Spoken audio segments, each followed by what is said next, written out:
बिस्मिल्लाहिर्रहमानिर्रहीम। अस्सलाम वालेकुम वरहमतुल्लाहि वबरकातुहू। लब टीवी की तरफ से मैं आप लोगों के साथ हज़रत मोहम्मद सल्लल्लाहु अलैहि वसल्लम का बहुत ही प्यारा फरमान सुनाने जा रही हूँ कि क़यामत के दिन पूरी कायनात के सामने एक शख्स को बुलाया जाएगा।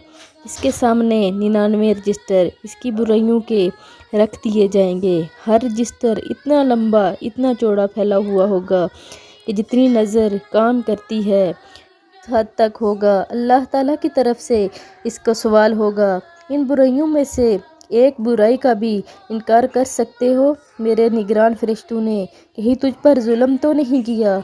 वो जवाब देगा, ए मेरे रब, ऐसा तो नहीं है।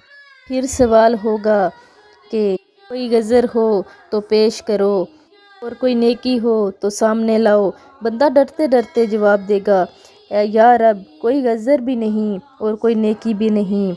अल्लाह ताला फरमाएंगे, तेरी एक नेकी मेरे पास महफूज है, याद रख, आज तुझ पर जुल्म नहीं किया जाएगा। चनाचा एक कागज़ का टुकड़ा निकाला जाएगा। इसमें लिखा हुआ होगा, अशहदु अन ला इलाहा इल्लल्लाहु व अशहदु अन्ना मुहम्मदन अब्दुहु व रसूलुहु। बंदा अर्ज़ करेगा, या अल्लाह, इन बड़े बड़े गुनाहों के अंबार के सामने इस टुकड़े की क्या हैसियत है? जवाब मिलेगा, आज तुझ पर जुल्म नहीं होगा।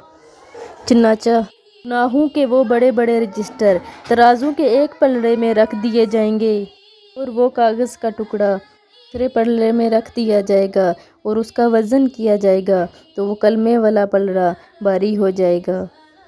हदीस को आगे शेयर करना भी सदका जारिया है। लोगों ने इस वीडियो को आगे लाजमी शेयर करना है और अभी तक अगर ज़ैनब टीवी को सब्सक्राइब नहीं किया तो प्लीज़ सब्सक्राइब करें। जज़ाकल्लाह।